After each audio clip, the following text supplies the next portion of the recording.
to business. I don't want to make a very long presentation about the guy who is going to make a presentation today, but I must say he's a senior guy. He has been working in government. He was been working at universities, and now he's with this great institution called the World Bank. All that shows that he's got a lot of experience across the board. And that being the case, the best thing is to listen to him. I think you'll need about 20, 25 minutes. Are you comfortable with that? Okay, please, you have the floor. Karibu.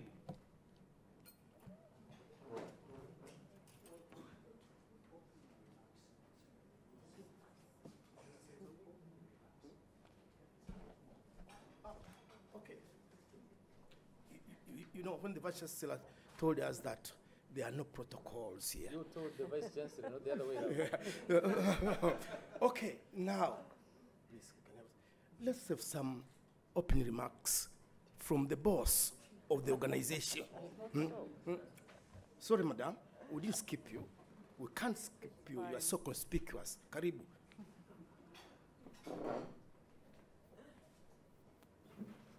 Thank you, Professor Moshi. You know, in the interest of time, I wouldn't have minded. But let me take the opportunity to just say a few words from my side. Being an informal gathering, we don't need to do too many honorables, but I just also want to recognize the presence of yourself, the Vice Chancellor, Acting Vice Chancellor. It's a pleasure to have you here, Professor Rutinwa, as well as Professor Moshi, Dr. Likwelile, who's an old friend of ours, Professor Samuel Wangwe, likewise, Professor Temu as well, and all of you who've taken time from your schedules at this critical time to be here, and at this, what is an event which I think is, you know, another significant step in the partnership between the World Bank and UDSM.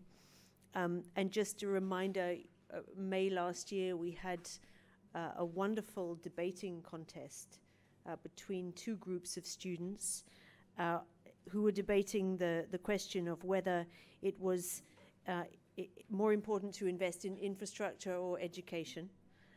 It was very lively and really tested those students on the use of evidence to make their argument. I'm pleased to say that education won the debate, but of course we all know that both are needed. But still, the whole process was great in terms of the partnership and building the links between the World Bank and your students and your faculty members.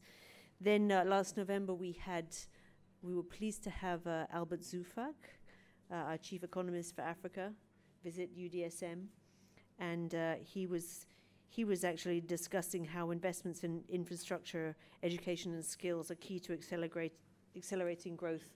You know, both infrastructure and skills key to accelerating growth in Tanzania, in all countries, but in Tanzania particularly, as you move towards industrialization, as is the intention of the government.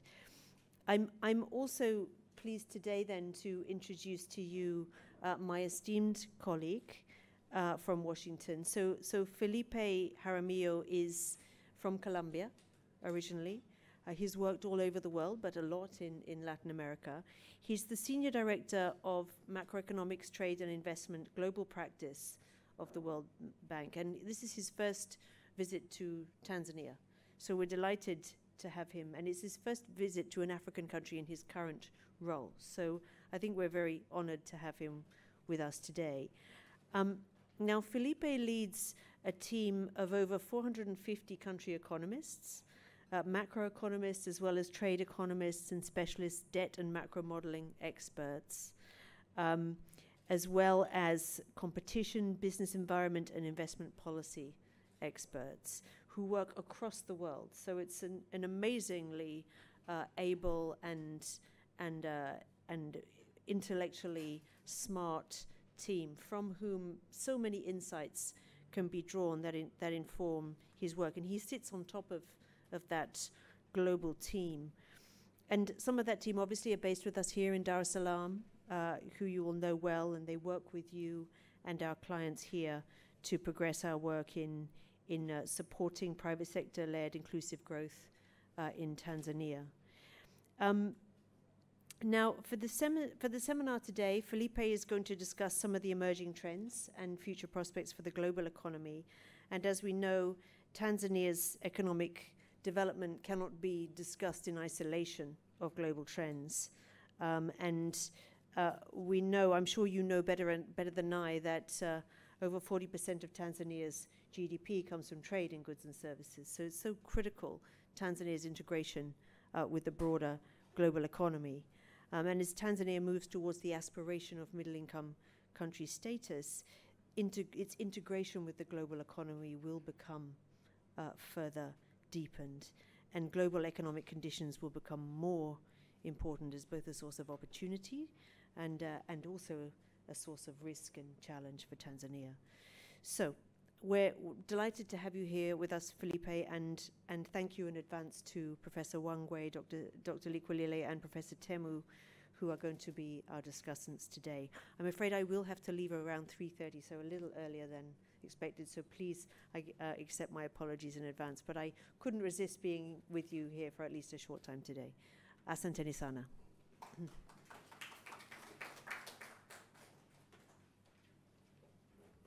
Thank you very much, Madam, for those nice words. Definitely, we should have missed those words. Thank you very much, Asante sana.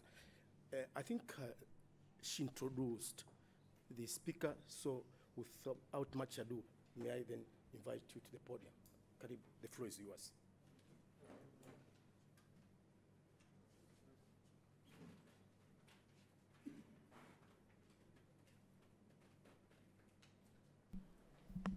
Hello.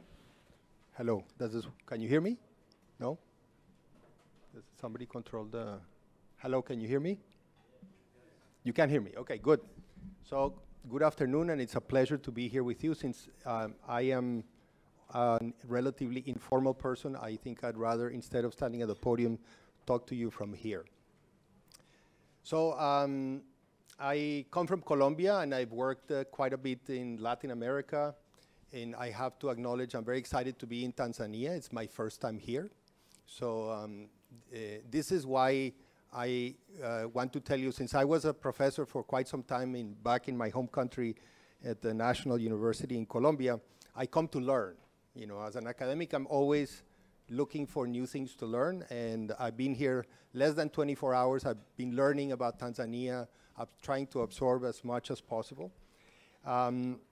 And I hope that this opportunity is an opportunity more for exchange than for me coming to lecture to you. And I will try to keep it short because I would rather spend a lot of time listening to you, your questions, your suggestions. What I have prepared, or with the help with my team, as Bella mentioned, you know, now after having many years spent as a public servant and as a professor in my home country, I've moved to the World Bank. And I had a very big group of economists, and they tried to teach me about the different regions and different countries, about Africa as well, a region I know only superficially. I've traveled only to a few of the countries, and that's why I really need to learn from you. What I try to do is, with my economists, collect data. As an economist, I believe very much in data and having the evidence bring up facts to the surface. And I have a presentation here that summarizes a number of those pieces of evidence. I'm very much of an empirical economist, and try to bring some observations to you that might be relevant and that might be interesting to discuss. So do we get to see the presentation, or you have it on paper? Oh, here we go. So let's go to the first slide. Who's controlling? Am I controlling this? Am I pushing the right place? No. Okay, great. Which way should I point? That way. Okay. So let me start talking a bit about the global context. So the global economy today, this is a good way to say it's rebounding. We collect numbers from all our member countries and also the developed economies. And we're very happy to see that, for the first time in a long time, as you can see here, there's been a recovery both on the advanced economies and on the developing economies. They seem to have been playing very different roles, with the advanced economies finally recovering very slowly, very gradually from very low rates of growth, under 2% in 2012, 2013, 2014, while the emerging economies that had not been as badly hit by the global financial crisis, growing at much higher rates, average 5%. Oops, I lost the presentation. Here we go, okay. We're being hit by a declining commodity prices, declining in economic sentiment. And so while these were improving, these were declining. And so it seemed to me that the global economy was playing at very different musical patterns.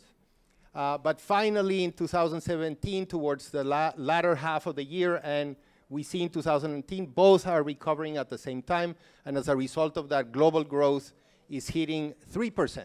We were forecasting 2.6, 2.7, so we were pleasantly surprised the global economy is actually doing better than we expected, both on the developing economies and on the richer economies. This is a good thing.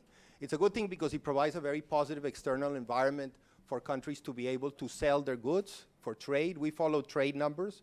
Trade numbers were very depressed over the last 10 years since the global financial crisis, and it was really only in the last year and a half that trade numbers have been picking up in a big way. And I think you see that in the figures of growth, with the demand from countries going up and the take-up of goods from all developed and developing economies at the same time. Does this work? Next, yeah, thank you. So that's the good news. The less good news is we're concerned about the medium and long run. Because this period, the last 5-6 years, has been seen very weak investment growth. And as you know, if you studied your economics, elementary economics, in order to have growth in the future, you need to invest. And if you don't invest enough, then your growth for the medium and long run is going to be compromised. And what we have seen, these are complicated graphs, I'm not going to go into detail, is that the potential growth, which has a lot to do with the investment growth, was actually quite high for the world. It was quite high in the period 2003-2007. We went through a kind of a golden period, high commodity prices, high growth. Then it was hit by the global financial crisis, and it came down. And then the last 4 or 5 years, it's been more subdued. Of course, it's hit in a big way the developed economies, the advanced economies. The emerging markets and the developing economies have been growing at much higher rates. We're very happy about that. It validates a bit the theory of convergence. Poorer countries grow faster, and they're catching up to the wealthier guys. But we are also concerned to see that there's been a decline. And a lot of this is precisely because the investment growth has been rather low. So I should have a graph about the investment. Well, yeah, I'll show it later. So let me talk for a moment about Africa. Africa's growth has been very robust in the last decade, and there's been a particularly, was this the first graph I had? I thought I had another one before. Did I skip one? Yes, this one. So Africa growth had a very golden period here, 2002, 2003, all the way to about 2008, where the rates of growth were in the 4 to 8% range. And this was really the highest rate of growth that Africa had seen in a very long time. We were coming from very low growth rates in the past. Unfortunately, this period ended with the global financial crisis, but still had positive rates of growth in the last few years. Then it came down in a big way in 2016. I don't have 17, it's rebounded. So it's back to growth rates that are positive, but not as high as they were in this golden period. And that's a concern. I think the blue line here I plotted is South Asia, which is the other big region of the world that has levels of income that are similar to Africa. And South Asia Doesn't have spectacular rates of growth, but it does have a bit more stable growth and more positive growth. So that means that Africa is falling behind on average with respect to South Asia, and that's a concern. We feel Africa really needs to do better in order to bring up its level of income. So now it's the next graph. No, the previous one. Yes, this one. So this one shows that there's a group of countries, fast-growing sub-Saharan African are the blue line. It shows that countries in a selected handful of countries in sub-Saharan Africa have done fantastically well. They've had rates of growth of upwards of 7 or 8%, sustained for quite a bit of time. They took a dip in 2016. They've come up in 2017. I don't have the latest number. And their rates of growth that are higher than East Asia and the Pacific, and certainly higher than for the overall group. So it shows that African countries can do it. You know, it's not that you know, growth is impossible in Africa. It is very possible, and some countries have been doing rather well, but it's not a generalized phenomenon. Now for the next one. So here we try to show that there's quite a diversity of experience in Africa in growth. This is the growth rate of the period 2015-17, so the last 3 or 4 years, and this is the growth rate in 1995 to 2008. So if a country has done very well recently and in the last 20 years, you will see them here. So you have Rwanda, you have Ethiopia, you have Tanzania, which is fantastic. It's countries that have managed to maintain and sustain high rates of growth over the last 20 years or so. These are countries that have not done well because they've had negative or very low rates of growth in this whole period. And then the countries that are in a middle band that you know, have a good year, then they have a bad year, and then on average they're not really going too far, too fast. The same for these. These ones are doing better recently, but they were doing very poorly in the last 20 years. So we have this big diversity of experience in Africa, and every country seems to have its own story, even though there's a lot of commonality to many of the African economies. But just to show that there are big differences, I think personally a lot of it has to do with policies, policy makers, policy decisions. And so it is important to look at the details of how come some countries have done very well, how come some countries have done very poorly. Of course, there are other exogenous reasons like weather-related things, disasters, or violence and civil conflict. That also doesn't help. Next. Thank you. So this is what I was saying, that recently growth has been picking up. In 2017, it went up to 3.2%. We expect it to go up to 3.2% in 2018 and even higher in 2019. This is very good. One interesting phenomenon of the Africa numbers is that when you subtract the 3 largest economies, Angola, Nigeria, and South Africa, this is including all countries. If you subtract Angola, Nigeria, and South Africa, you get much higher growth rates. That means that the large economies of Africa are poor performers. They don't do very well, and this is not a good thing because in a region you would really want the large economies to be engines of growth. They're having positive spillovers with their neighbors. So that's something that, that is a bit of a dead weight. But if you exclude them, the picture is actually much better. The medium and smaller size economies of Africa have been doing well, and I think Tanzania is leading, one of the leading economies with these high growth rates above 5%. Next.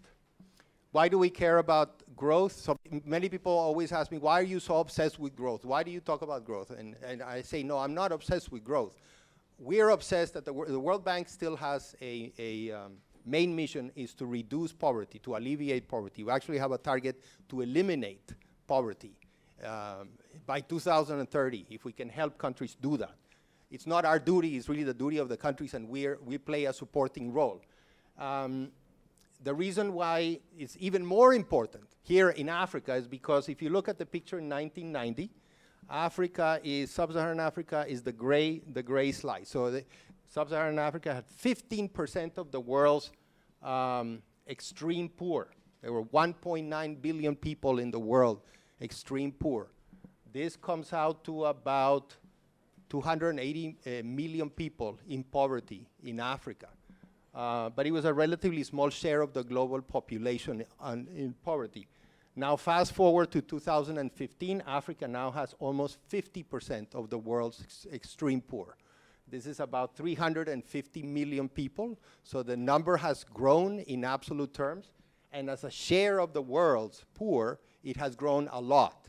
This is mainly a result of the tremendous success of the blue guys here, who went from 51 to now being only 12. The blue guys, as you can imagine, is the East Asia crowd of economies. This is China, this is Vietnam, this is Indonesia, and several other countries in that region that have done so well over the last 15, 20 years that their share of extreme poor has come down. So we are concerned about growth because I care about extreme poverty. And growth is really the way to help bring people along to higher living standards. Next. Great. An interesting fact that comes out of the data is we split the African countries into resource-rich and non-resource-rich. And the resource-rich numbers go up and down. They're very much more volatile economies than the non-resource-rich. And on average, the non-resource-rich, you see here, the blue bar has done well, has done better than the resource-rich. So there are theories about why this happens. Countries that have big oil or big minerals, their policies are not as solid. Their volatility of the prices and the revenues create some negative feedback loops. I won't go into that, but the simple fact of the matter is that they took a huge hit. Look at the very low growth rates, 2015-16, almost no growth at all, while the non-resource-rich sub-Saharan African countries, including Tanzania, continued with persistent growth rates in the last 3 years. Next. So this one just shows that it doesn't matter what kind of natural resource you're rich, you still have the same problem if you're fossil energy resource rich or if you're metal and mineral rich. Next.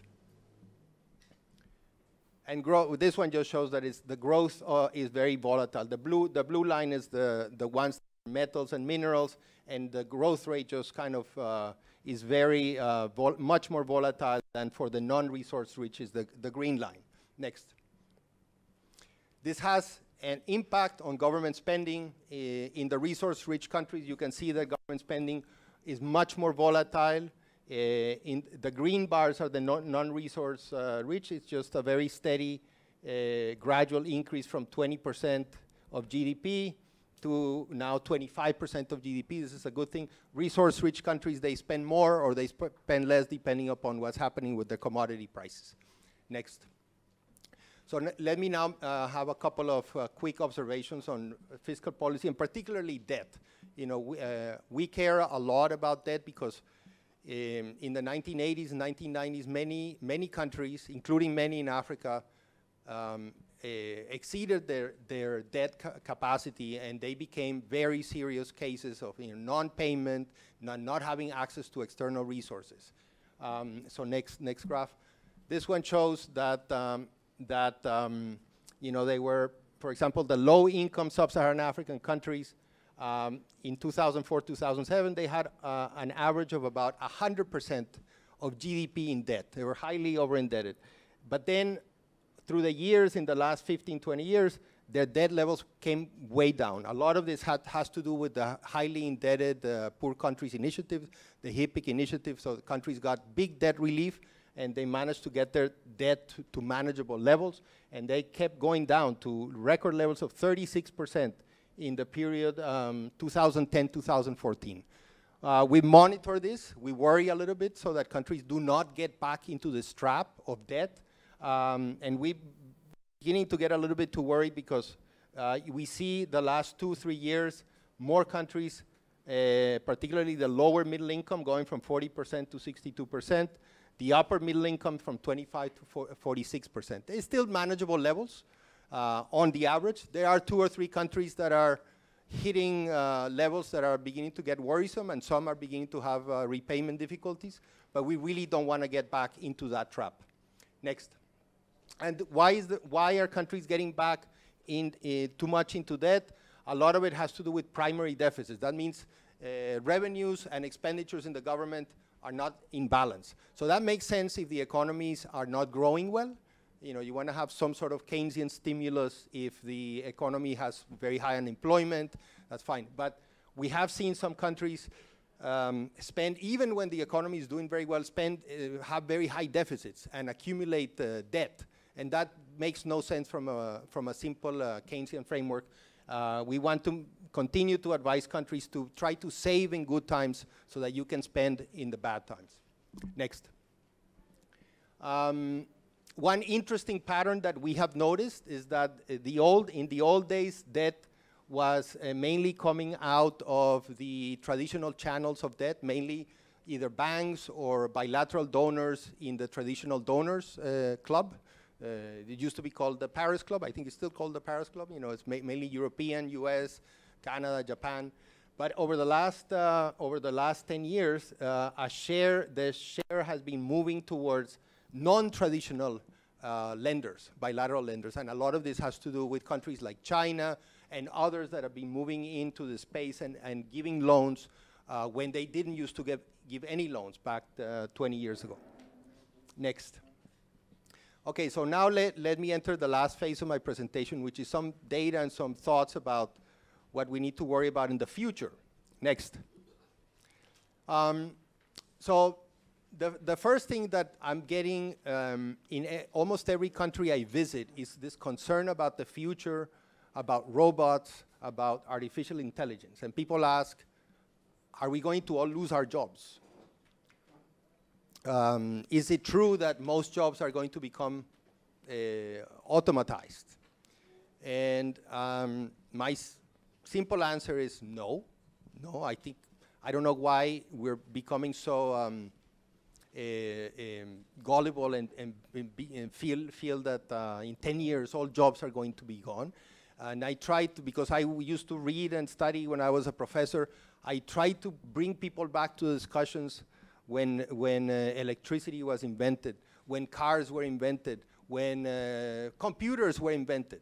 And you see exactly the same kinds of fears back then. Oh, we're all going to lose our jobs, you know, the machines are going to take over. So I think this is grossly exaggerated.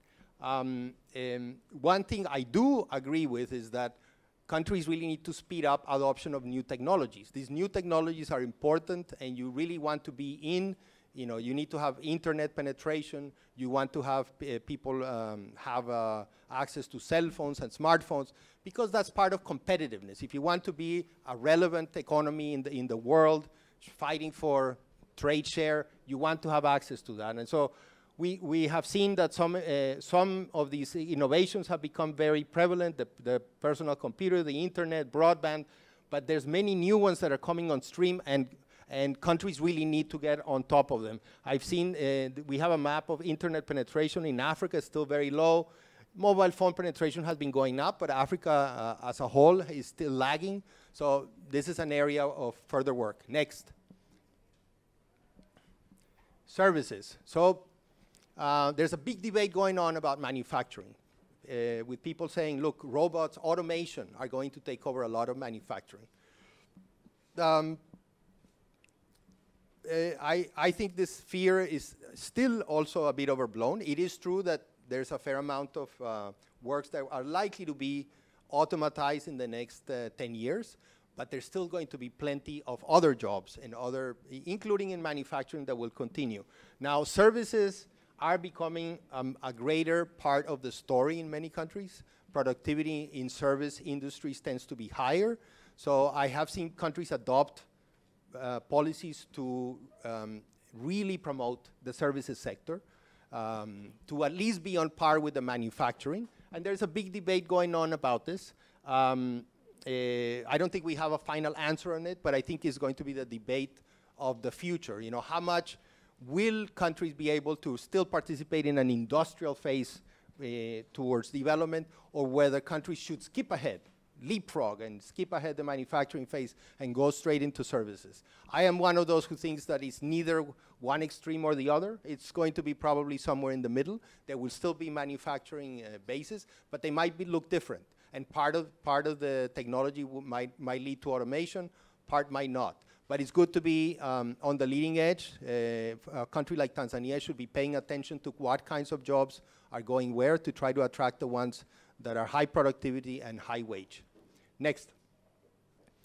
And so here's some data about the kinds of tasks in the developed economies that are being automatized. So here I show that these experts went through all the jobs in a country and classified them on several categories. So one was jobs that will be automatable. I don't know how do you pronounce that? Automatable. So they're going to disappear. Robots are going to take them over. And their best estimate with high and medium potential for automation is that somewhere between 5 and 10% in the developed economies will be fully automized.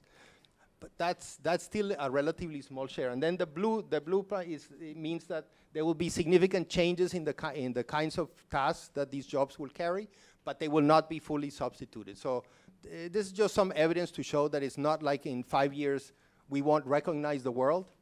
Yes, there will be changes. There will be more drones. There will be more robots, sure, but it's not something that's going to happen overnight. Next. So let me talk a little bit to finalize my presentation about some of what generally are healthy practices that we tend to talk about with my economists when we go to different countries. I have to say that when we try to promote certain policies, we really need to look at case by case. So what's relevant for Tanzania might not be relevant for the Central African Republic and might not be relevant for Chad. Everybody's different. But let me just make at least some broad generalization. So productivity is key to boosting growth. You need economies to have high productivity in order to be able to have jobs that are highly paid, that have good wages. And that means we have some estimates of the potential growth going into the future. So growth has not been that high in sub-Saharan Africa compared to developing economies overall. And we're concerned that because the investment growth hasn't been that high, our projection for over the next 10 years is for growth to continue to be at this relatively low level of between 3, maybe 4%. That means we need to increase either capital, labor, or productivity. One of those three needs, or the three of them ideally should go up. Next.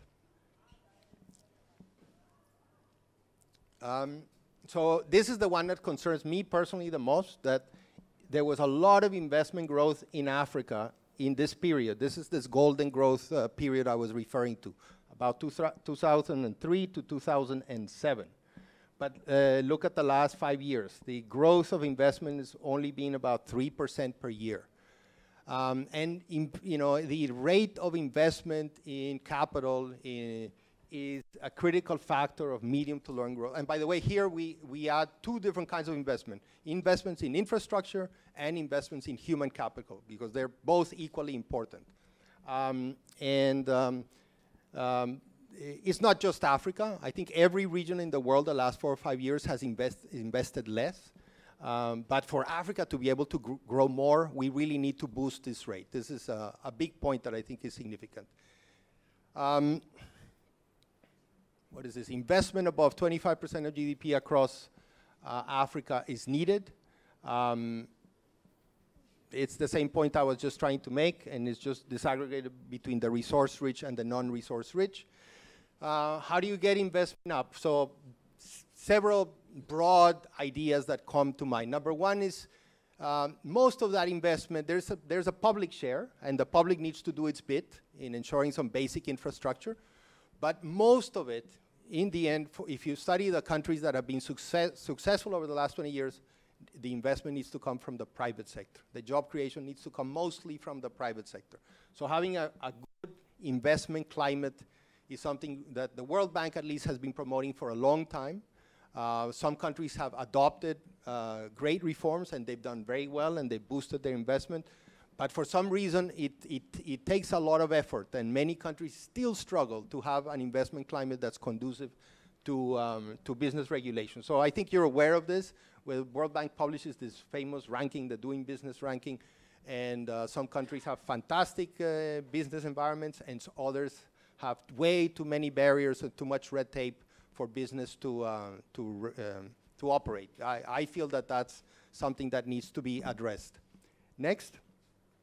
Institutions, so the governance around the country. We again, unfortunately, Africa is relatively weak on the institutional front, and we measure this through measures of corruption, control of corruption, regulation quality, rule of law, effectiveness of government. So this is an area, strengthening institutions, government institutions of dialogue with the private sector. This is very important to ensure that the policies are fine-tuned towards the needs of the economy. Next, infrastructure. So I'm sure I don't have to convince you that most African countries are still lagging. They're on this side of the equation of both the quantity and the quality of the infrastructure. Here we have the road network and the railroad network. So work needs to be taken to make sure that infrastructure continues to be upgraded. Next. Says countries with natural resources need to use them better to improve the quality of infrastructure. So this is the point about quality. Many countries in a rush to produce infrastructure, they don't invest it well. They either don't choose the right projects, or they do them in a hurry and they're not quality infrastructure, and then they don't yield the returns that you need to. So it's simply about ensuring that you choose the projects well and then you implement them well. And then human capital. I didn't want to leave human capital for the end, but maybe I'm leaving it for the end because I think it's the most important bit, and because we are in a university, and I'm very proud and happy to have been invited to the University of Dar es Salaam. But education is critical. I think Africa needs to work in a big way. This is a measure of the quality of the education. The outcome of the education is, these are proficiency in mathematics and in reading. And Africa still has generally a big ways to go in this indicator of the quality of education. Some countries have raised the money, the volume, the resources dedicated to education, but they haven't really focused on ensuring that that education is quality education, and it's actually translating into better students that are better educated, and I think that's where the attention needs to be put. Next.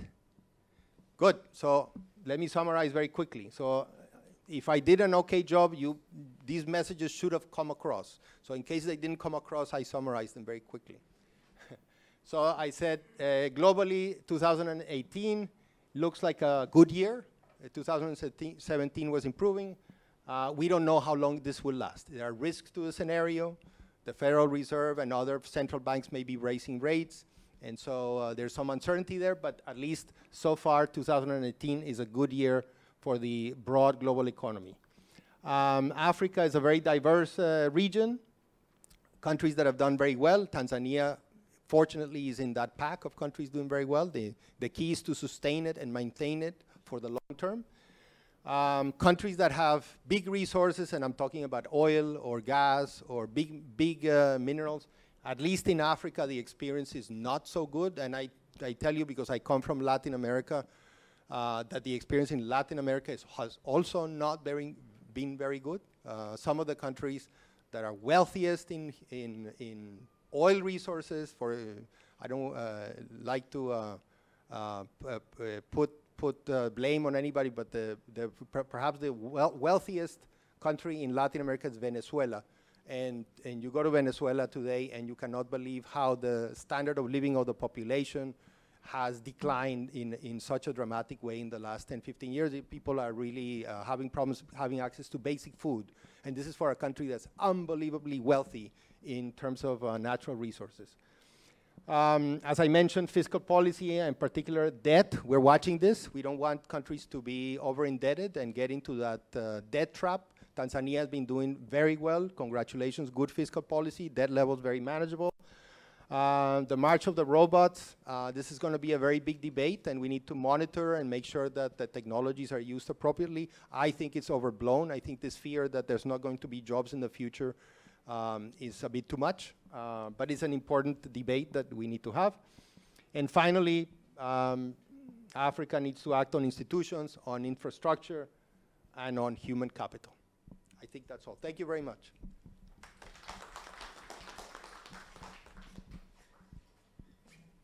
Thank you very much for this snapshot, which has covered a lot. Usually I call such a situation a miniskirt, which is short but long enough to cover the essentials. And the miniskirt I'm referring to is the one worn by Scottish brass men. So I should not be misunderstood. It's now time for the discussants. We'll use the way it appears on the program, and may I then welcome Professor Wangwe. Karibu.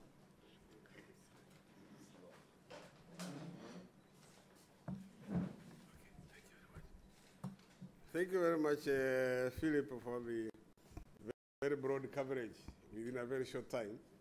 You've covered the global economy, come back home to Africa with using the data as economists normally do. So that's very impressive.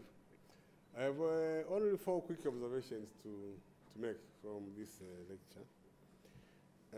One is a bit perplexing on the unique position of Africa vis-a-vis the large economies. In Asia, you have large economies like China, which is very dynamic, pulling the rest.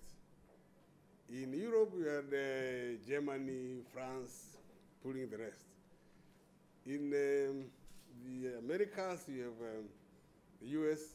In Latin America, you have Brazil, dynamic, pulling the rest. In Africa, you have a unique situation. The big ones are the sluggish ones.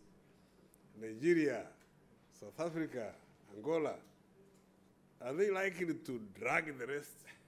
Or are the rest likely to pull them forward? So this seems to be quite perplexing in a sense. And we are not sure what the implication of this is in terms of the whole continent. But second observation is and these large economies also happen to be commodity-driven economies. In Africa, we have a situation where the commodities prices are the key determinant. When prices go up, these economies go up. When prices go down, these economies go down. And when prices go up, the economies face an incentive not to diversify the economies, quite happy with the booms. So it seems like, as you rightly said, use natural resources to invest in infrastructure and so on, but it seems diversification in Africa is becoming a challenge. The economies we had, which have been relying on copper, when you read the development plans of these economies from the 60s, they say our primary objective is to diversify the economy from this dominant natural resource. Until now, they are still reading the same.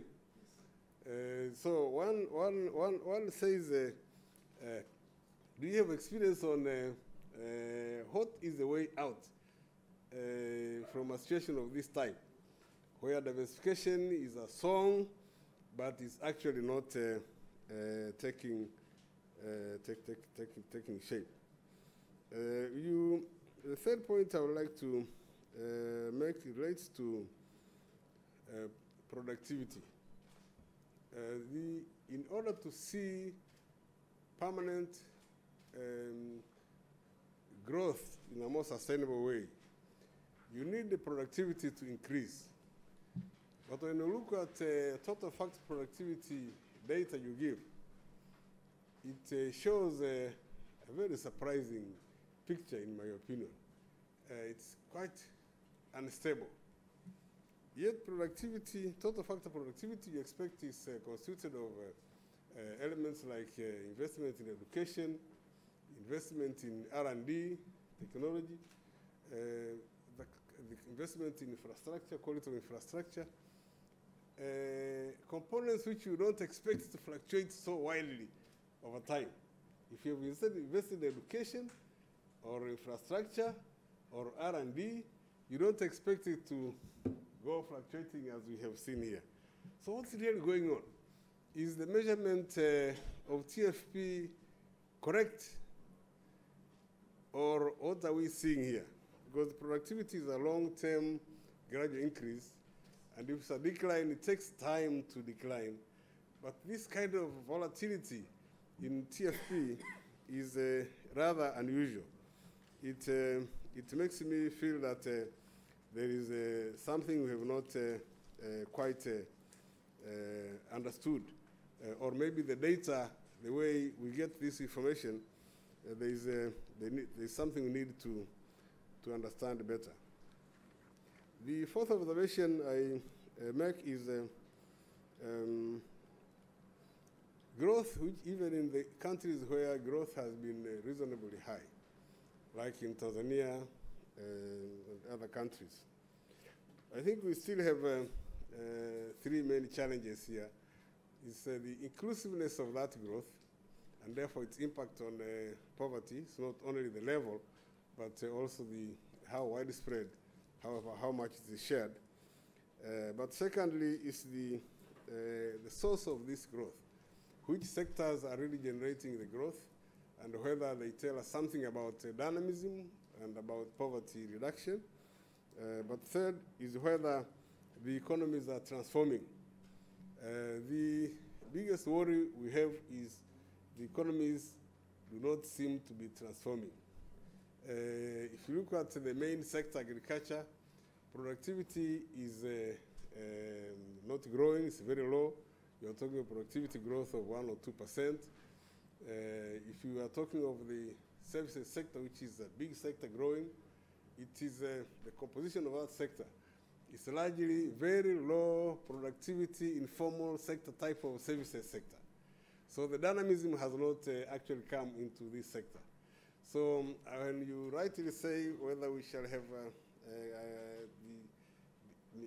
a dilemma between going manufacturing or bypassing that going to services, I think the key is to understand what types of services and whether these services are driving productivity in manufacturing, driving productivity in agriculture, or they're just services standalone, very low informal sector type. So I think we need to go deeper to understanding what kind of services we are talking about. But the picture you have painted, I think, throws a challenge to us in Tanzania. This is global, the global economy, global Africa. I think we need now to drill the community here into Tanzania to understand better what these trends actually mean in the Tanzania context. Understand the sources of growth, where productivity is coming from, what the possibilities of improving productivity in services, productivity in industry, productivity in agriculture are at country level. Unfortunately, so far, there is very little we have done in this regard. So it's an appeal to those who are not very old to do this job. Thank you very much.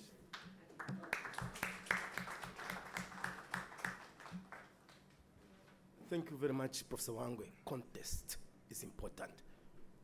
Likwe, it's your turn.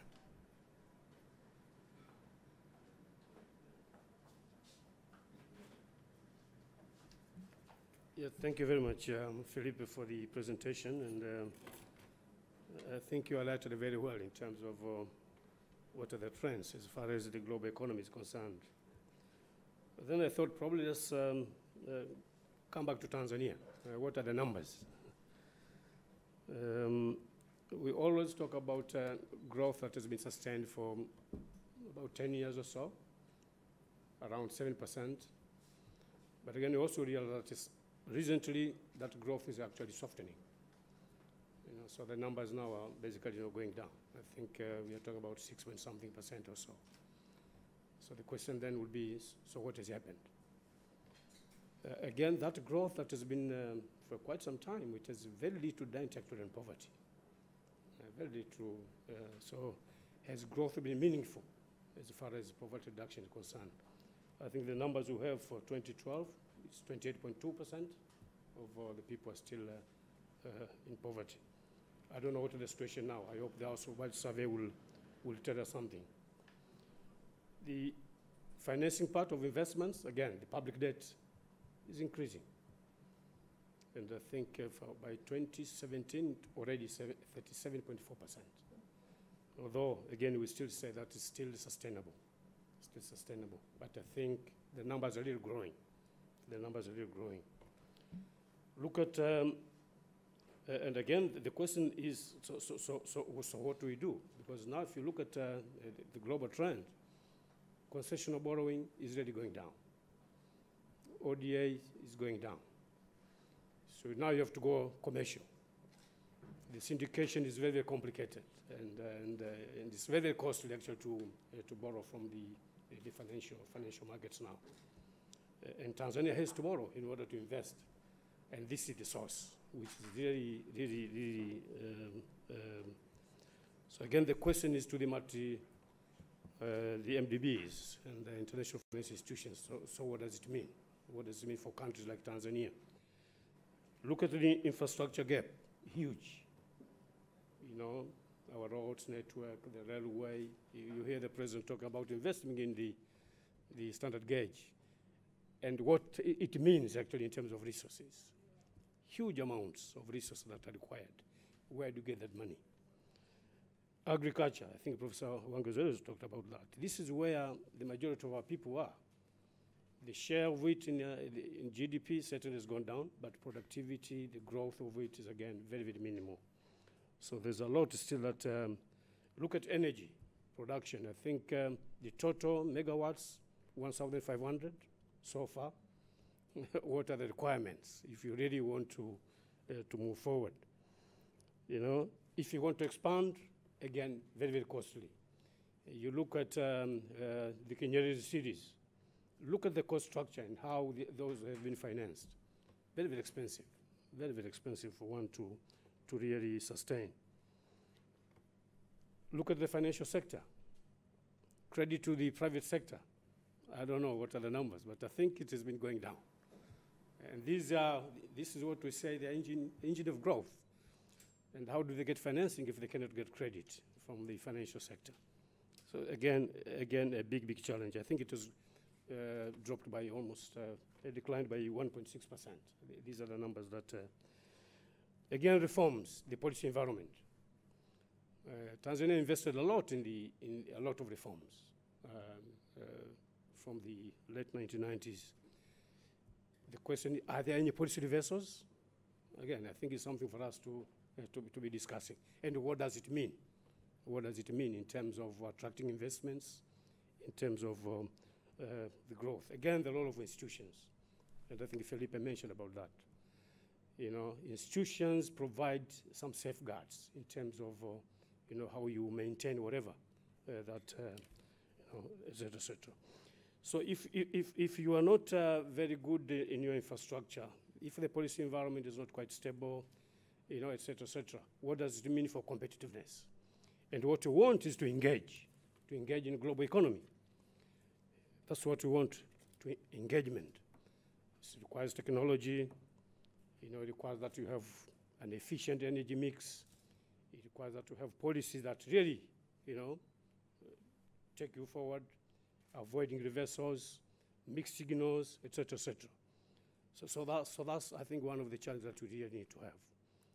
But if you're not competitive, and I was looking at the World Economic Forum report, the Global Competitive Index that they mentioned about 10 countries that are competitive. They mentioned Switzerland as number 1, US as number 2, Singapore, Netherlands, Germany, Hong Kong, Sweden, UK, Japan, and Finland. China is not there. And China is an $11 trillion economy. It's $11 trillion economy. It's not there. No country from Africa in that list. So what does it mean? What does it mean? So how do we become partners in this global, global economy, given that this is the situation? China, by the way, it borrows heavily from the World Bank. I think it's the biggest borrower of the World Bank resources. But again, it hosts the world's largest forex reserves. Still borrows from the World Bank, the largest. It's the largest recipient of FDI, China. Enjoys some of the best borrowing terms of any sovereign country. You know, when China goes to borrow, you know, it has that power to negotiate, and they get money for, you know. But also, it's the world's largest sovereign lender. And this is China. So take Africa, take Tanzania, given the statistics that I've given. You know, so what I'm saying is, you know, we really need to ensure there's productivity, and productivity is key. Once you're productive, and once you're competitive, everything falls, you know, on your way. Thank you so much.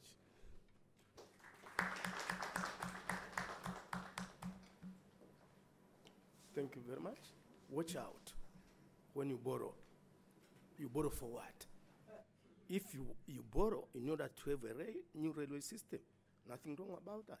But if you borrow in order to pay salaries, that is a problem. At the individual level, if you borrow to build a house, nothing about that. But if you marry a second and third wife, you have problems. And the other thing, be careful the methodologies you use and the assumptions underlying that analysis. Tim, I think it's your turn. Good afternoon, everybody. Let me try, Dr. Philippe, after the nice presentation and very eloquent and summarization of what you did, and probably giving a reflection of where we should aim at focusing. It's very difficult to say that I haven't been preempted substantially, but I'll try. And I'll take the advice. I'll take the advice that probably at a point of time we need to come down to Tanzania. I'll put my effort there so that I add to what my two earlier discussants have done. Definitely, you wanted us to focus more on the concerns of the policymakers and economists in the future. But howsoever hard you tried to look at the diverging trends of the GDP in developed and developing countries, or in the income per capita, or even when you compared goods, export growths, etc., it required a lot of effort to draw a nice picture for sub-Saharan African countries and even for Tanzania. And even worse, the fact that even when growth was high, internally, not only anecdotal evidence, but even our statistics show that poverty is still very high. So we are in a difficult situation, and we really need to get our acts right. And particularly, I tend to feel that two areas where we need to focus more is how you ended up with your presentation with the productivity slump, particularly, and the fact that it is low, and what leads to low productivity in a country like ours, but also the competitiveness, which Dr. Likwelile has brought in, looking at it as the ability of an economy to compete fairly and successfully in markets, internationally, regionally, etc. And if you pull in the rankings, different global rankings, I tend to feel that your suggestion that we should go case by case when it comes at looking at these things is very important. And I will pick three areas. One is centered around trade policy, and probably the very mundane and local challenges which we are having internally, and bring them up, not necessarily because these are the only important things, but probably they would open our minds to the kind of issues which we should be dealing with. One, I think I have three in that particular area. One, for example, our country is notoriously known for cross-border trade bans. And export bans have been very common. At times we have garnered courage and uplifted them, but immediately when we sense a little bit of the possibility of food insecurity in terms or defined by virtue of availability of grain, we reverse the policy and we ban them. Let's say, for example, this year, we had a very bad experience, 2017. We started very well, we got worried, we banned sales of grain to our bordering countries, but towards the end, there is evidence that maize produced in Zambia passes across Tanzania and it is sold in Kenya, it's exported in Kenya, okay? So those kinds of policy reversals are an issue, and we need to get our act right with regard particularly to regional trade. Another example is on even mechanisms of how we manage and govern trade. For example, there is a paper-based export permit system, okay? It's a system which is not very clear to those who are implementing it, and even for those who are supposed to comply. It creates a lot of impediments in that particular area. And I've brought this one up because you cautioned us that technology probably and IT and so forth would displace labor. But in a country like Tanzania, we should look at it in a slightly different way. We should be able to deploy those instruments to enhance our productivity, our efficiency and competitiveness. So we need to increase the cases of complying with export permits, processes and payment associated with fees, tracking approvals of the private sector, using developed things like mobile applications. There are mobile applications which can be deployed for that purpose. If we do so, and if we deploy mobile applications, something which is very common in Tanzania right now, mobile money tells us that we could develop apps for that. We will definitely increase our trading and compliance and also mechanisms to enforce. Another way of looking at it, I'm thinking very much about the drive which we are having right now on industrialization. And I can pick one commodity. You can pick any commodity in this country and belabor it a little bit and realize that probably we haven't thought through properly. I'll pick one which is really topical right now, and this is edible oil in the country. If you might be interested to know that edible oil constitutes the second highest import bill in this country, to the tune of about 400 billion Tanzanian shillings. But because we are not managing properly our articulation of how we should manage that one, we end up with a lot of unhealthy, okay, particularly palm oil in the country. And we are saying, for example, if at all we gave a 3-year extension of the 10% import tariff which we have on crude palm, we can definitely reverse the situation and create a stimulus for domestic production whereby the nature of enterprises investing in particularly edible oil could prove themselves more productive, more efficient and competitive regionally and globally. Our analysis estimates by making sure that we maintain that import tariff of 10%, which is within the protocol of East Africa acceptable, increase corporate tax income by something like 12%. From that subsector only, we could enhance employment by 1 million people within the agriculture sector. It's estimated that about 7,000 small and medium enterprises could be brought to profitability by oil processing, etc.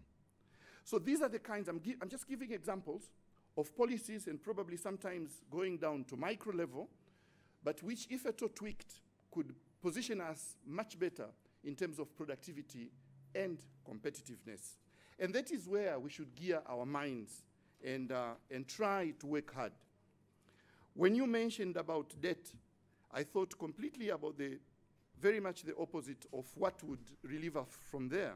And probably it is own source revenue generation. And taxation comes into play. Many times when taxation is an issue for discussion, and particularly when you place private sector and the public sector at the different ends of the table, the discussion is towards lowering and removal and so forth.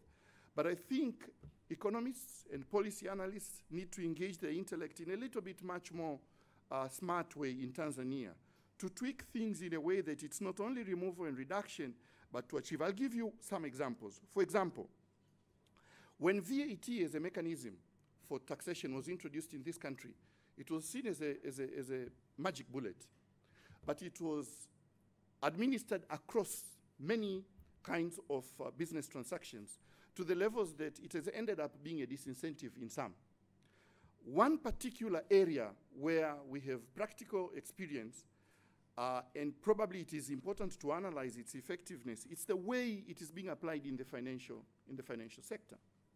VAT on financial services has captured other products which are becoming a disincentive right now. A good example is agricultural credit guarantee schemes and even general small and medium enterprise guarantee schemes. Those are financial services, and currently they are taxed, they are subjected to VAT.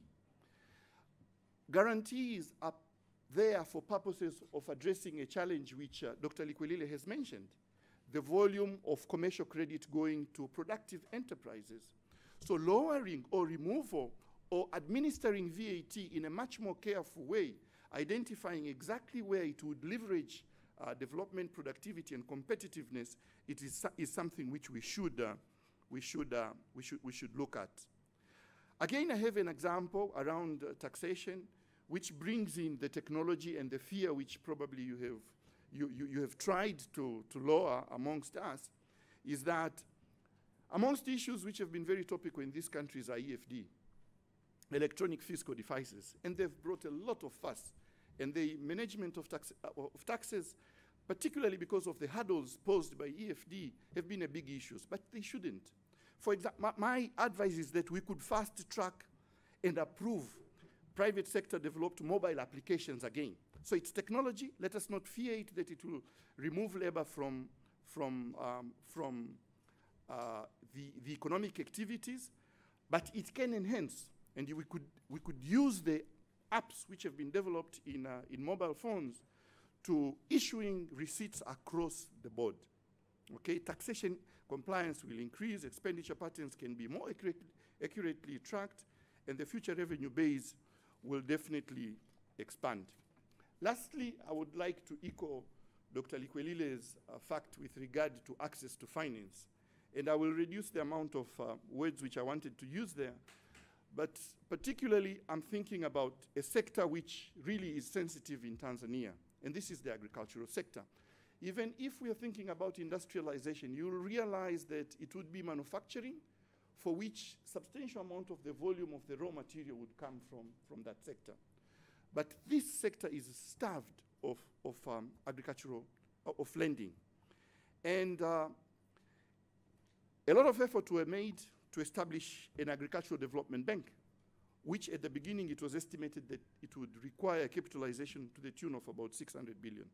And the World Bank was in the midst of the dialogue and discussion and analysis, etc. I tend to feel it's very, very important at this point of time to assess the situation. Using TADB as the route for lending into agriculture sector, but there are quite a number of other financial institutions which should also be analyzed to facilitate the movement of finance to the productive sector. I think these are some of those ideas which I popped up in my mind, and I thought by bringing them up, they would relate to your presentation, focus more on competitive and productivity, but become very much mundane, and they might provoke much more discussion from the plenary. Thank you very much. Thank you very much. Yes, reforms are necessary, but they have to be well, properly sequenced or packaged. And the way to do it is piloting before you roll out. And Tanzania's industrialization has to be natural resource based. Without agriculture, we'll never industrialize. And he hinted that sometimes you guys are a stumbling block. Okay, thank you very much. I think you would like to respond to some of these comments before we open up for a discussion, a Q&A session. Please.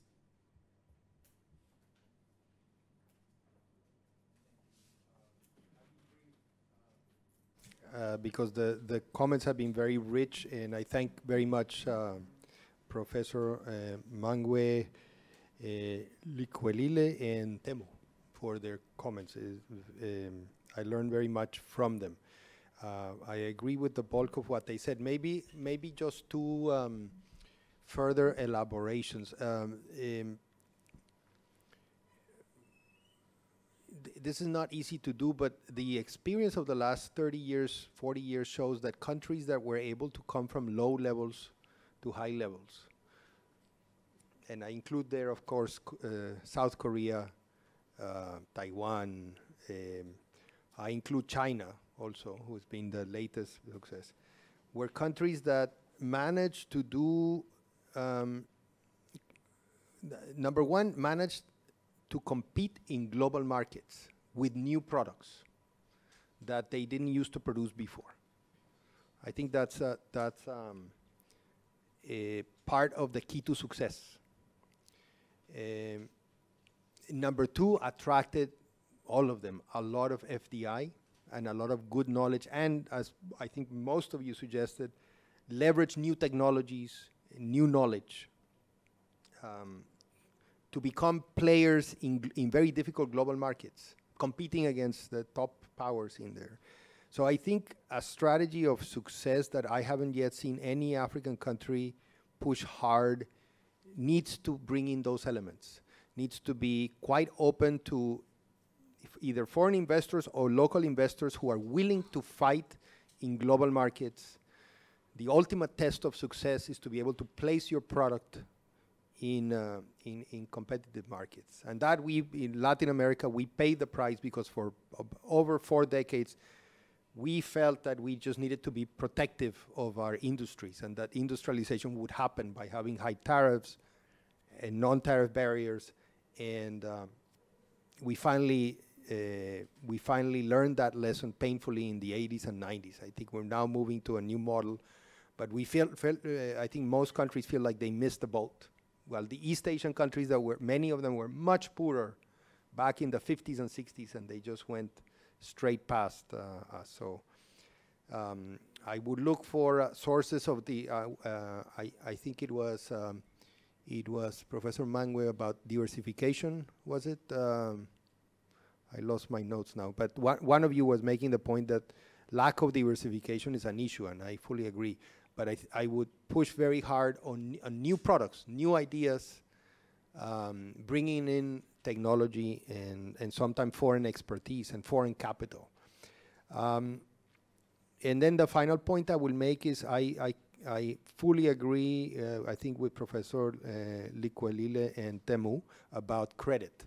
I have not seen any economy, including the ones I mentioned who've done well, grow without having substantial growth in credit, in access to credit to small, medium, and large enterprises. And something that I would like to dig further here in Tanzania, because the figures I've seen recently show very, very low credit growth, actually negative credit growth, I think, until recently. Now a bit more positive, but it's still very low credit growth.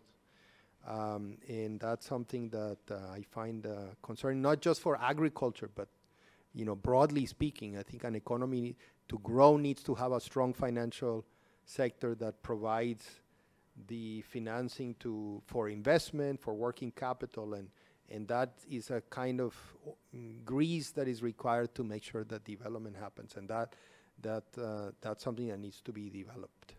I'll leave it there.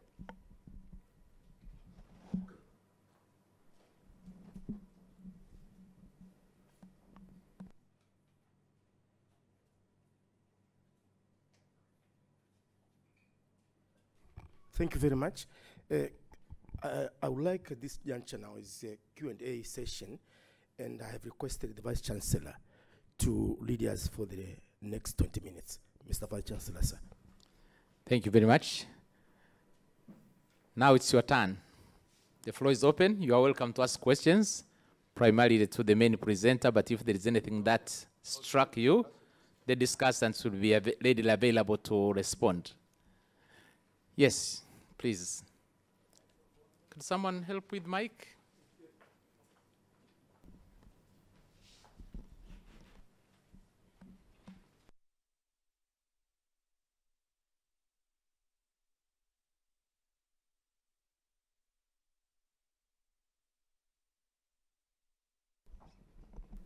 If you could also introduce yourself so that people know who they are talking to.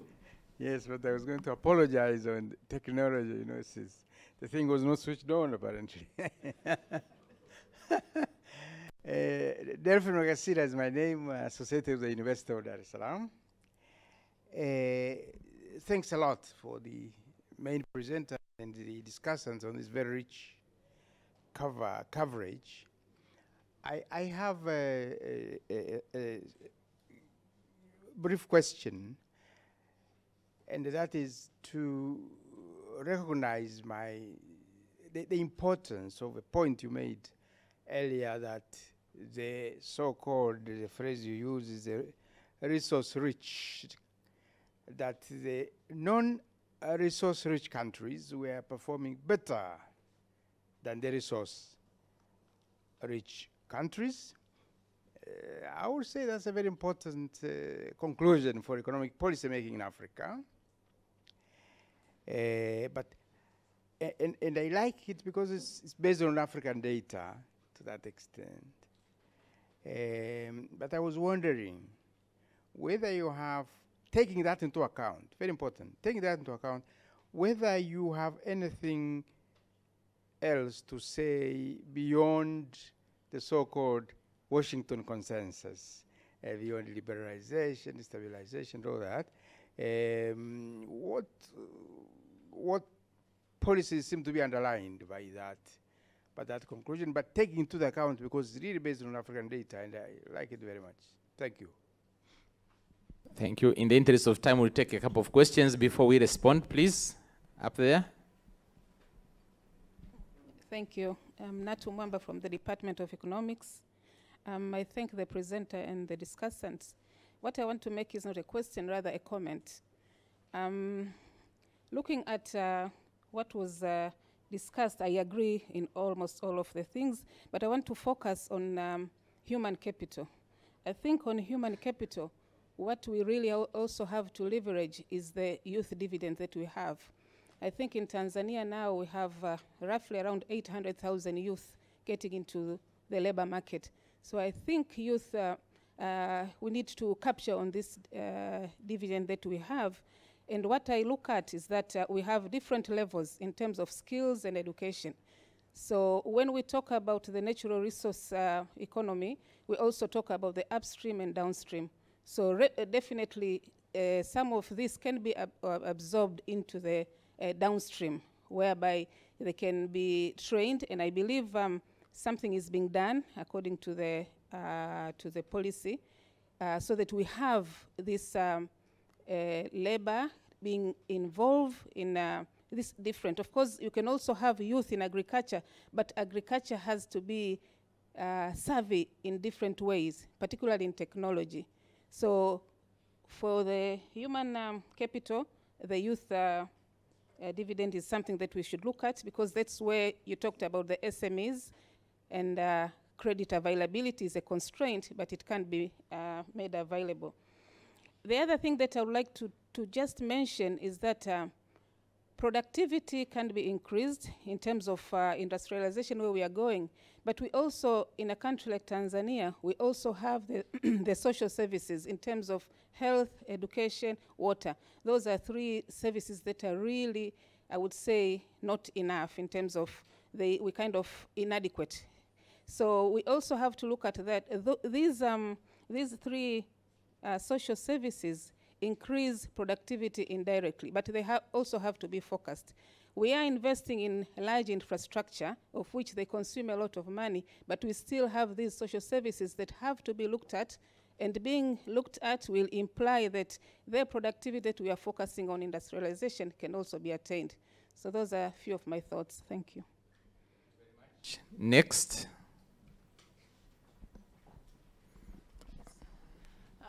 Good afternoon. My name is Carol Ndosi, and I'm actually in the area of skills development, so I'm glad that she actually started on that.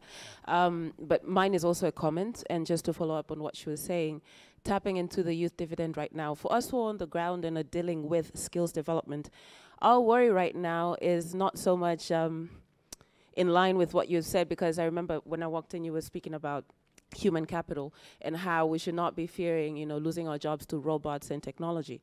But right now in East Africa, especially in Tanzania, and the demographic on the ground is we are, as trainers, as capacity builders, we are actually not really scared but terrified by the fact that with the freedom of movement and the EAC, we will definitely lose our jobs to our neighbors because they have, or they're making strides in investing in their human capital. So it's not even in terms of the skills that we can actually embed in the education system right now, but even with the reskilling with the employees and the laborers that are actually in the market today, in the field today. How do we move about that? And that is, to me, with dealing with youth every day and women and capacity building and skills development is the biggest challenge. That before we even start to talk about technology and robots, how are we protecting ourselves or advancing ourselves as a nation in terms of skills development to keep up with the rest? Okay, we have gone a full line from here to there, so I'll let the presenters respond to these first 3 questions, and then we take another round. Do you want to start? Sure. Thank you. Thank you very much for those comments and questions.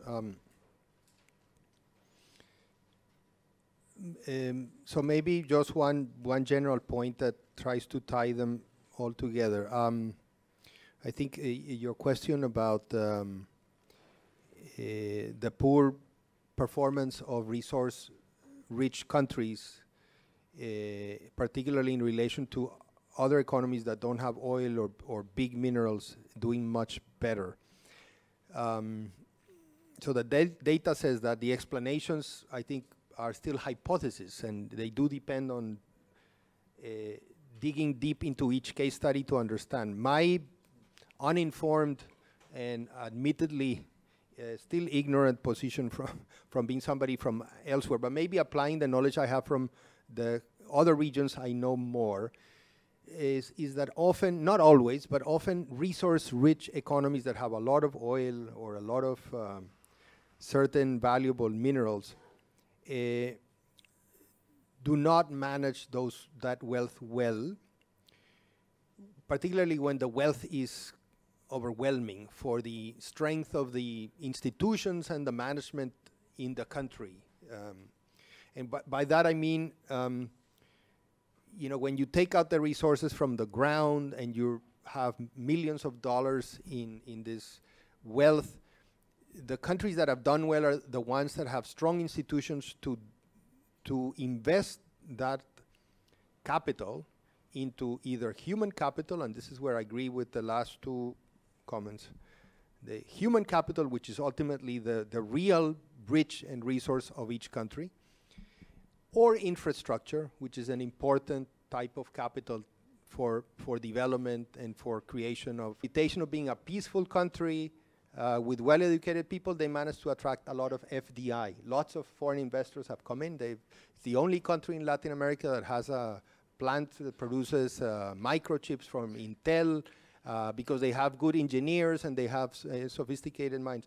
So it's a small experiment, and it's a country of only 5 or 6 million people. But I always bring it to mind because I do believe that ultimately it's human capital. It's really the people in each country that will make the ultimate difference in each. So full agreement on your comments. Very innovative idea. In some parts of Africa, actually having a big army is a solution to unemployment rather than the other way around. Any comment from this side? From other panelists, please. Just one observation. Yeah. This question of skill development. For the last 15 years, Tanzania has been fearing of losing jobs to Kenyans. Question number 1, what have we done in 15 years to avert this situation? But to question number 2, wouldn't it a bigger community create more jobs, or are we fighting for the few jobs available? I fear that we may be going the Brexit way, where when Britain started lagging behind, they said, it's the EU. If we can go out, we'll create jobs. They have gone out, and now young people are frustrated, no jobs. So I'm not sure whether the skill fear we have, whether it's based on research or is fear of the unknown. Could be the fear of the other, but who is known. Next set of questions, please. You were the first to put your hand up, and then we come to you, then we go the other side. Thank you.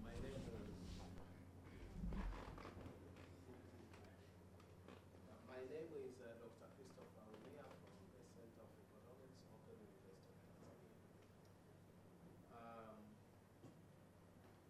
There are lots of issues which have been raised. One, I would want to get the opinion of the presenter and the discussant on what structure of the economy should we be looking at so that we don't lose another decade. We've had a structural adjustment, 1, maybe 2. Now we are looking at probably a 3rd level. Issues have been raised about possible recession of the economy by one of the discussants. Various indicators, early warning indicators were raised. And probably this year, 2018, we are going to see the real impact of that. This is in contrast to the data that was presented, putting Tanzania among the top achievers in Africa. A second question would be, what sort of a service economy would we be looking at in that structural adjustment 3 if we are to leapfrog industrialization? The very last is on economic integration. There is the East Africa Community, there is SADC, there is monetary union, which is coming in the East Africa Community, and indeed Africa Union-wide. What does the data that you presented on sub-Saharan Africa, different levels of achievement, different paces in the economies, how would that fit into economic integration within Africa? Thank you. Very much. The next is right in front of you. My name is Vincent Mugwai from the Economic Department of Economics at University of Dar es Salaam. I just want to comment this issue of industrialization. I'm just wondering what kind of sequencing is required in order for this concept of industrialization to actually be successful, or bring about the fruition that are required. Because I know in the case of Asia, the so-called Asian tigers, some of those countries actually did prior preparations, basically preparing their populations for the industrialization that was going to be coming, which means this issue of human capital development, skill sets development. I think we probably need to do the same in Tanzania if the industrialization policy is to actually be effective, which is to say, I don't know what kind of preparations have we done, maybe 5 years prior or 10 years before. And another issue, connected to that, the industrialization has to be, to my opinion, be private sector driven, as opposed to publicly, if you will. So the question is, who is going to be the driver of this industrialization? Is it going to be the private sector or the public? Now, if it's going to be the private sector, what kind of preparations are being made at the time being to ensure that this private sector can actually take off, You know, we are told, Dr. Likulile just mentioned that currently the credit lines are actually going down. The private enterprise is actually having a difficult time now to accessing credit. Our banking institutions actually are not liquid enough, if you will. You know, so if we are to ensure that this policy of industrialization is actually to be effective, what kind of sequencing and complementary, whatever, you know, situations are being made. And lastly, the issue of growth is actually, you know, the data that we read, Tanzania consistently over the last 10 years have had, you know, good growth records, good growth rates, consistently at the, you know, 7%, 6%, you know, level. Now the question is, how is that tied to what is actually happening on the ground in terms of poverty reduction, in terms of people's living conditions? I would just like to get some comments on that. Thank you for that comment. Although I wanted to ask you, when you say whether private or public, which private? Domestic, local private or external private? Because there are issues around there. Even now the moderator would want to speak, after which we'll just come to this side. That shows how the debate is getting hot. Please. Thank you, Chair. I wanted two quick things. One is to be careful with statistics, because statistics also do lie. Why am I saying so? 2 years ago, Tanzania had no place of its own. Kenya had 37 of different sizes across all over the world. The report which followed showed that that subsector in Tanzania grew by 20%. That of Kenya grew by 0%. But what about the stock of that 7%? So one has to be careful, especially when we are using, we are comparing certain countries in Africa with already developed countries. US will never grow at 4%. It's already a mature economy. When you report, you have to be careful with the way you choose the words. I'm talking about the World Bank. They were saying Africa, the fast growing economies, 10 of them are in Africa, growing at 6, 7. But at independence, we are growing at 8, at 9.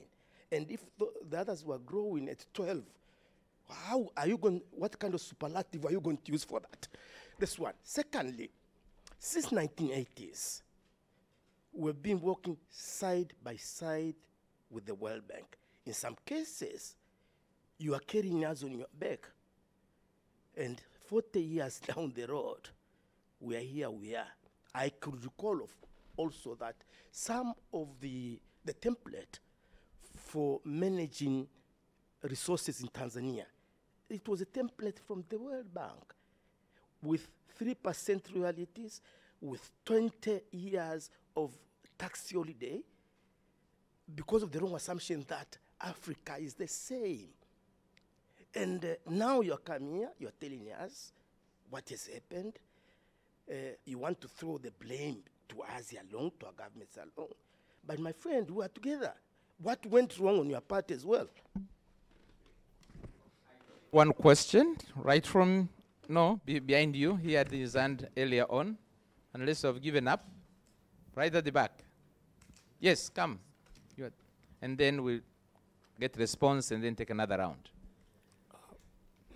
Okay. My name is... Could you stand up since you're at the back so that people can see you? Okay. My name is Mlamba Alfred.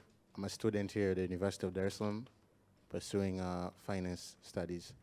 I would like to know, first of all, substantially for Africa to grow, it needs to match up with the youth.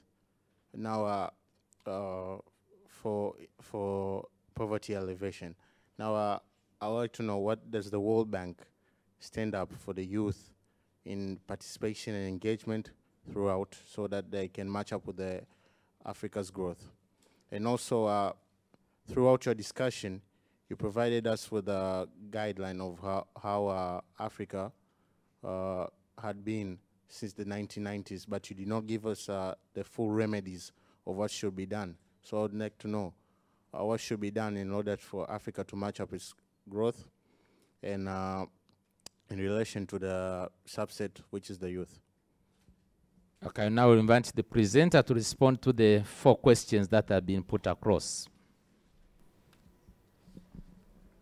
Okay, thank you. Thank you for those comments. I don't have complete answers to all of them. I think they're very rich, but I'll throw a couple of ideas on the table.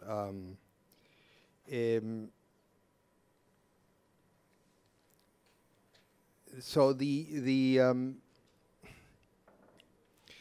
one of the questions was about who should take the role in industrialization, private sector, public sector, etc. So I think the experience shows that it's not one or the other. No, it would be too black and white and too simple if you could say no, it's all private sector, it's all public sector. I think the truth in all the success stories is that there is a very nice mix. And each country needs to strike their own mix.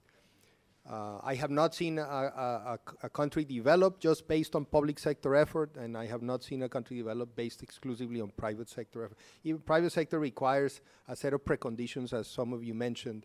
You need the education, you need some basic infrastructure, you need the rule of law, you need to have a legal system where you resolve problems in contracts and that kind of thing. I would be careful of going to extremes and try to find a balance. I mean, it's the same thing when I used to work in the Ministry of Finance in my country. I was obsessed because we were having a fiscal crisis in raising revenues. So tax people and tax the private sector, but that doesn't go a long way because you can kill the goose that lays the golden eggs. You want to tax, but you want to tax at a level that they can continue to thrive. So this is something that you need to have a balance in each country. There was a question about what structure of the economy or what sort of service sector, and there's a very good question about youth and what should be done about youth. So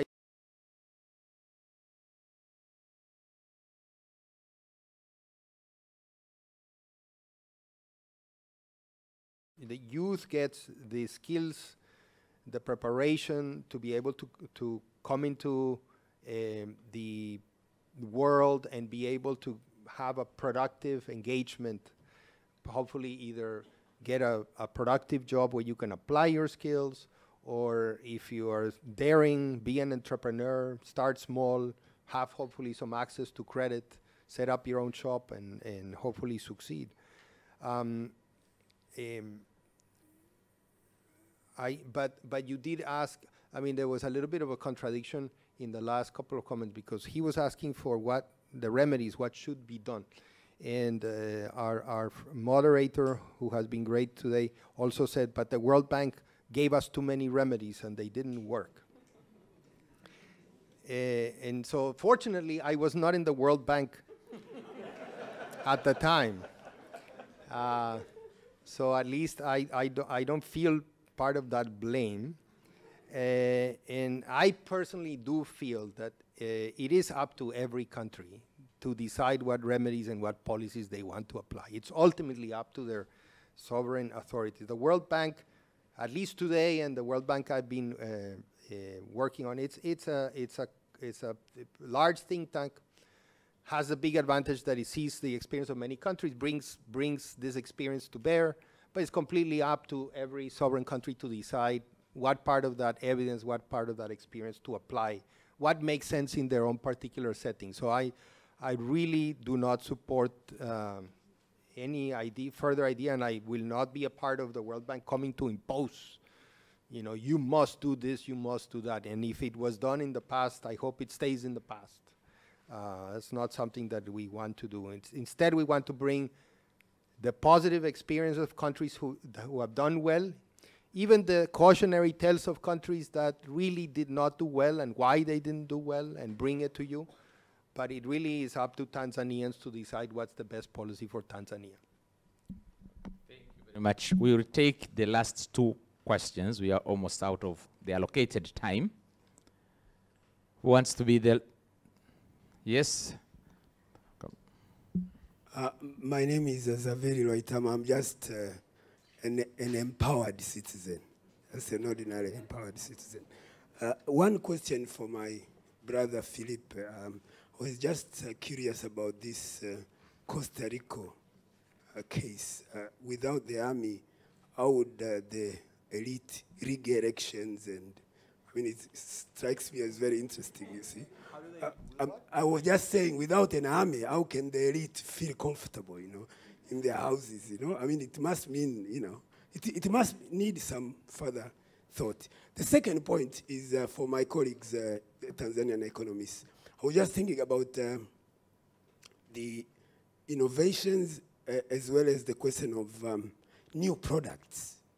And I see Professor Delphine has left, you know, because in Bukoba there is a lot of fruits which are not, you know, I mean, which are sweet, but they are not available they are not commoditized. And tuntunu, I don't know, people here from Kagera, I think, you know, Professor Lutino, you know, I mean, Nziru, I mean, at the coast region there is, I think, you know, this thing which everybody takes, I don't know what this is called. I mean, there is so many products which could very easily become new products. I mean, and change the taste of people. But I would have thought that they will be connected to the kind of investment. Maybe that goes back to Philippe, the kind of investment you make in education. Would that education be linked to where you have production and education linked in some way?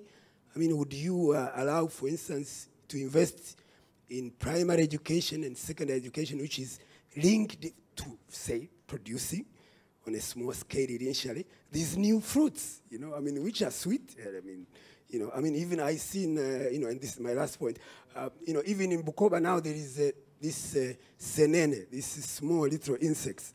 I mean, they are now being harvested by some technology, you know, because people have discovered that this is a business. You know, it's not just something you give to your loved one during Valentine. Thank you very much. Thank you, empowered citizen Roitama. Certainly we know where you are these days. And now we take the last intervention.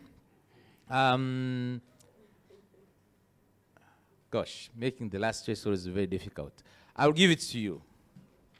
Please.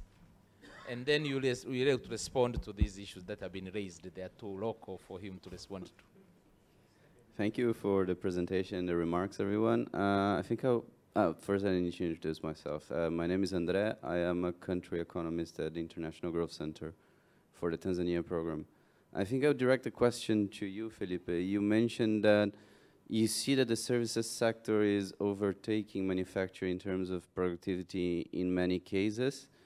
Perhaps even like jumping the traditional path of structural transformation, shifting less productive job from agriculture to industry, and then when the economy matures, the service sector becomes more relevant. That would be the traditional path of development. But for African countries, most of them, the service sector is very largely becoming more important than manufacturing and agriculture in terms of share of labor and in production. So what do you think? Do you think this should be the path for Tanzania in particular? Or still industrialization via manufacturing should be the way to go? Respond, I will invite Professor Tim. Please, yes, for the question on CNN and so much else. Let me try, and I will approach it by way of giving an example of, I think there are quite a number of innovative ways which we could pursue to make sure that probably our graduates and even graduates from tertiary institutions engage in innovative activities and developing products. And I know there are some lecturers from even Sokoine here. I see Judith is there. Let's say, for example, there is an organization called the Sugeko. Sokoine University Graduates Entrepreneurs Cooperative. This is an organization which brings together university graduates, and they pursue various activities. One of them is short courses, postgraduate, trying to sharpen their skills in product development, etc. They are managing an incubator. This is a small plant where once you're enrolled, you can walk in there, spend as much time as you want, try, experiment, get it wrong. But we have seen some few cases where quite innovative products are coming.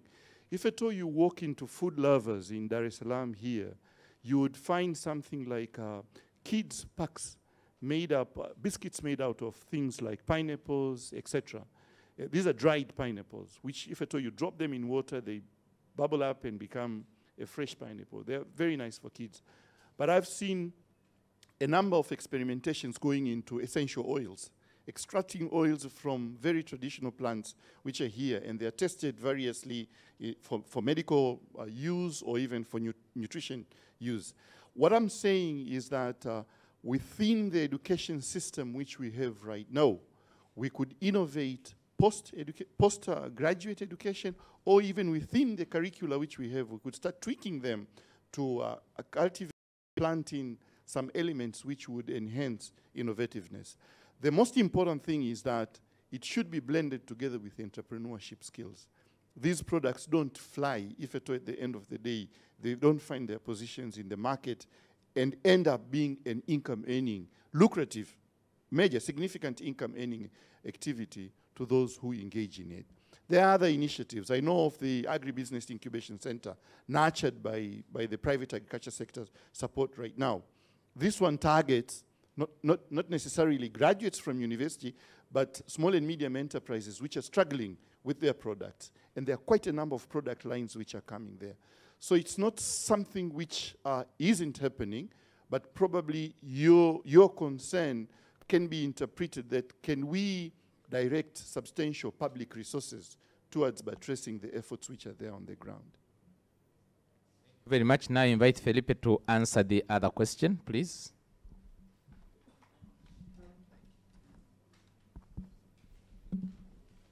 Thank you very much. Thank you. I think you guys have said it all, and I prefer that you guys take the ball forward for Tanzania. I don't have it. There was a question about, you know, whether the good question about whether you would feel comfortable abolishing the army.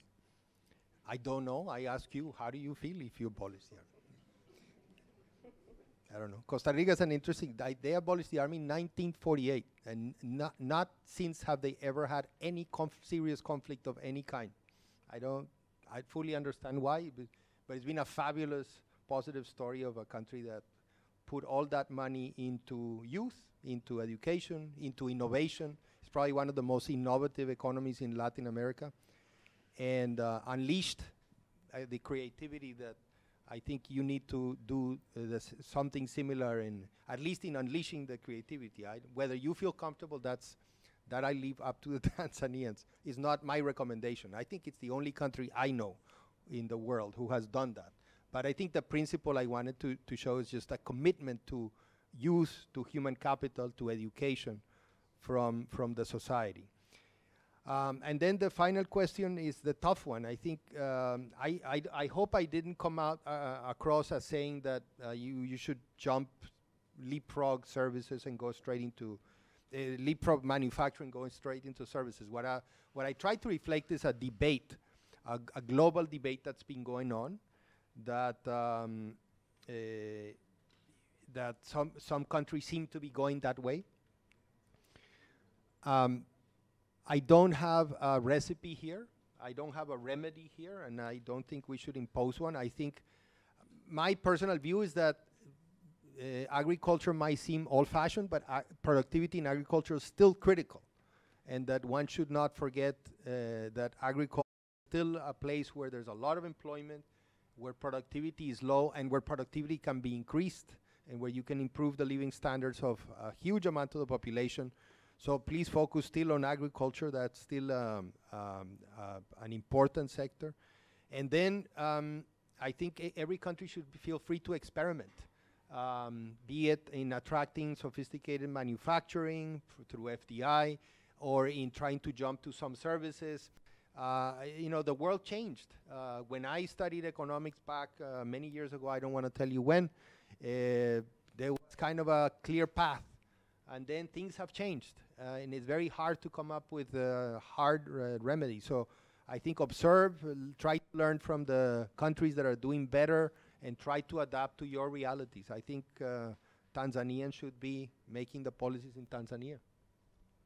Thank you very much. Now may I invite Professor for the closing session. Thank you very much for that session. Let's just put our hands together for the presenter and the three discussants. They've done really a wonderful job. Now it's my pleasure to invite Mr. YY Yotaka Yoshino. It sounds very Japanese, isn't it? You have the floor.